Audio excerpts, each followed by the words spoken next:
सुप्रभात बच्चों। कक्षा 12 के लिए संस्कृत कक्षा प्रारंभ होती है। आपके गद्य भाग का पहला पाठ है चंद्रापीड़ कथा।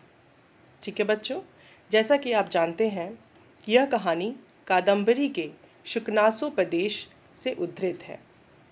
कादम्बरी एक कथा है जिसके रचयिता महाकवि बाणभट्ट है।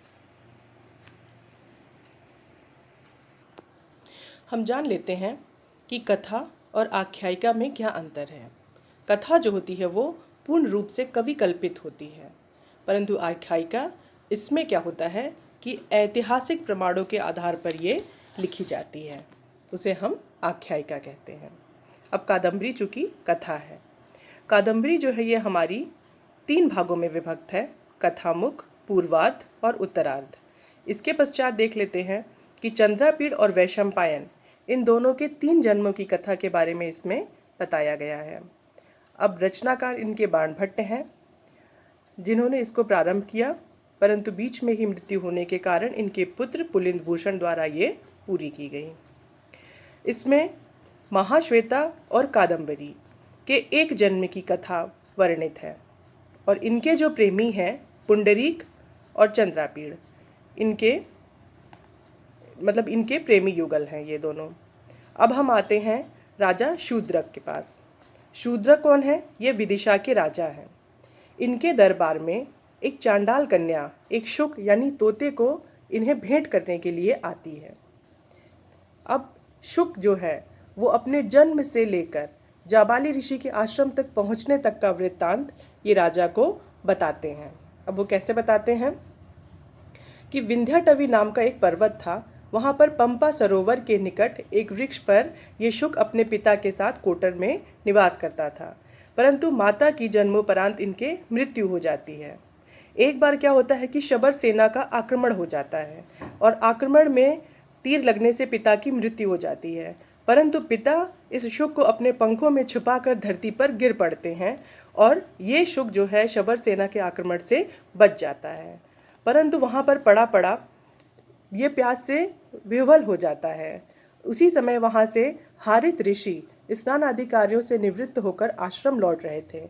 उनके गीले वल्कल वस्त्रों जो हाथ पर लेके जा रहे थे उससे पानी गिर रहा था। अपनी तृष्णा वश ये शुक रेंग कर उस पानी को पीने का प्रयास करने लगा।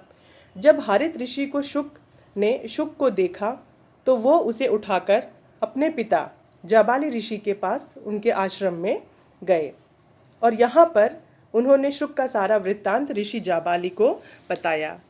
तब ऋषि जाबाली ने कहा कि यह शुक अपने पूर्व जन्मों का फल भुगत रहा है।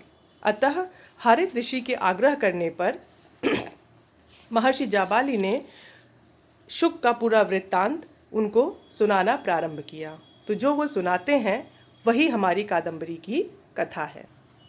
उज्जैनी नगरी में एक राजा थे जिनका नाम था तारापीड़ और उनकी पत्नी थी विलासवती। तो तारापीड़ और विलासवती के द्वारा एक पुत्र पैदा होता है, उसका नाम है चंद्रापीड़। और उसी राजा का एक अमात्य यानी मंत्री था, उसका नाम था शुकनास और उनकी पत्नी थी मनोरमा। और शुकनास और मनोरमा के द्वारा एक पुत्र पैदा होता है जिसका नाम है वैशंपायन। तो चंद्रापीड़ और वैशंपायन की जन्म साथ ही होता है, अतः ये दोनों परम मित्र बन जाते हैं और अपने सभी कार्य ये साथ साथ करते हैं। जब ये दोनों अपना अध्ययन समाप्ति कर लिए थे तब जो राजा हैं तारापीड़, उन्होंने प्रसन्न होकर चंद्रापीड़ को एक घोड़ा प्रदान किया, एक घोड़ा भेंट किया जिसका नाम था इंद्रायुध।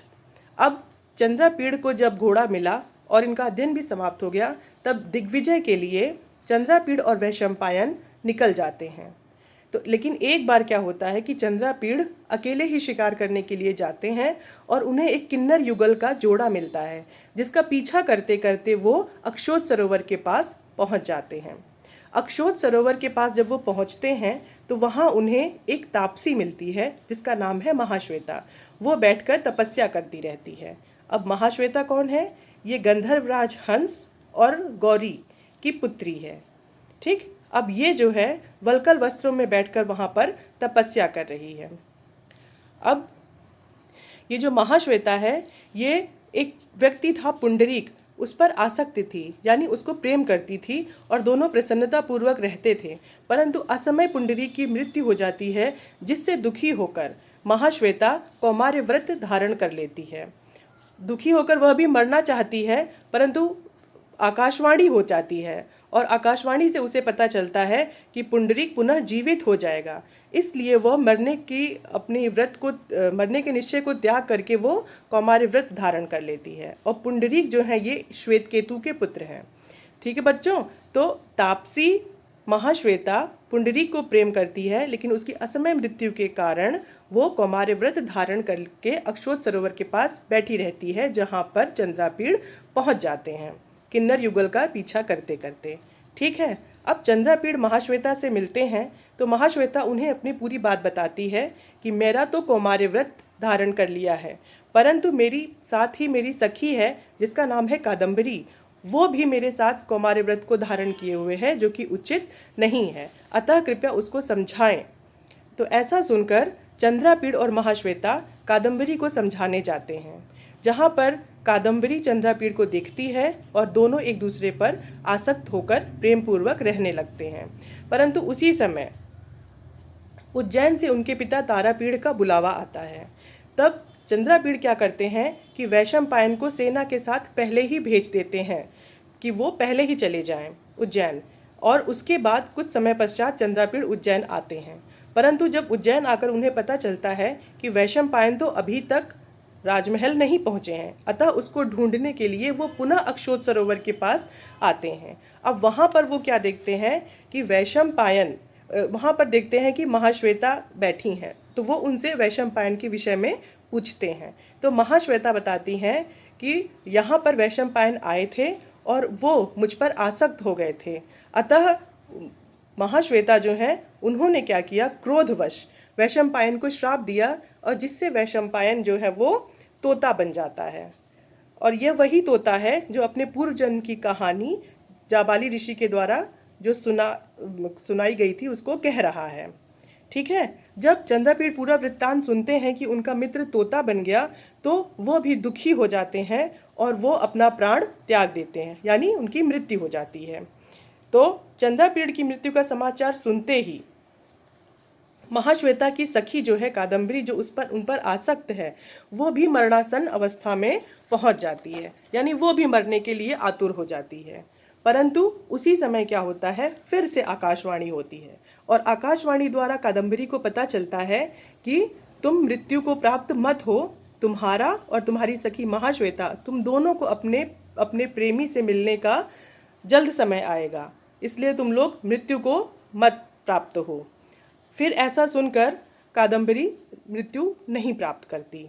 ठीक है, अब यहाँ पर हम ये जान लेते हैं कि यहाँ पर चंद्रमा और पुंडरीक दो लोग हैं। और यहाँ पर क्या है कि इन दोनों के ही बार बार जन्म की कहानी है। एक बार क्या होता है कि चंद्रमा और पुंडरीक आपस में बहुत झगड़ा करते हैं और लड़ाई करने के पश्चात दोनों ही एक दूसरे को श्राप देते हैं कि तुम दोनों बार बार जन्म लेते रहो। एक बात है कि जब राजा शूद्रक जो है उनके दरबार में चांडाल कन्या आती है और वो शुक को लाती है, और वो जो शुक कहानी सुनाता है, ये हम जान रहे हैं कि जो पुंडरीक है उसकी असमय मृत्यु हो जाती है और मृत्यु के बाद वो वैशंपायन के रूप में जन्म लेता है, परंतु वैशंपायन को महाश्वेता का श्राप मिलता है जिस कारण वो पुनः शुक हो जाता है। ठीक है, और यही शुक जो राजा के दरबार में कहानी सुना रहा है, और ये राजा शूद्रक जो हैं यही जो है वो चंद्रापीड़ होते हैं। और चांडाल कन्या कौन है, ये पुंडरीक की माँ लक्ष्मी है। ठीक है, तो महाश्वेता की मृत्यु के समय आकाशवाणी जब होती है तो उस समय जो इनका इंद्रायुध जो था, जो घोड़ा था, वो क्या करता है कि पुंडरीक के मृत शरीर को प्रकाश पुंज के रूप में लेकर आकाश में उड़ जाता है।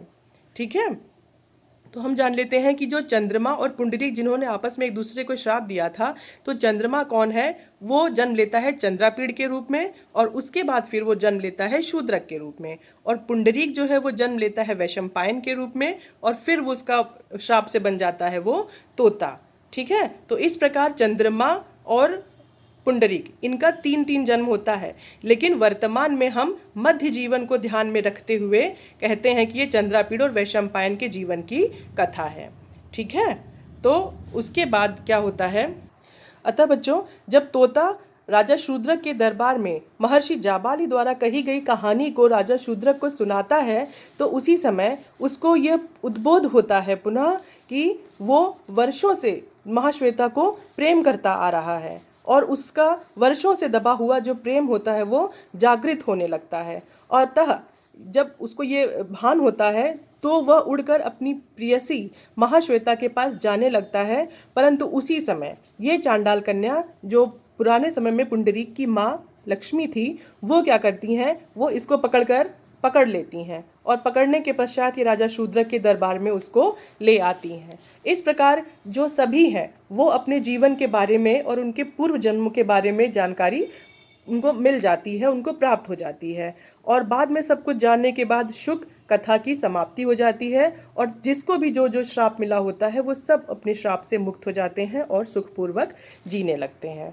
तो इस प्रकार हमने जाना कि कादम्बरी कथा में चंद्रापीड़ और वैशंपायन के 3 जन्मों की, महाश्वेता और कादम्बरी के 1 जन्म की कथा कही गई है। नमस्कार।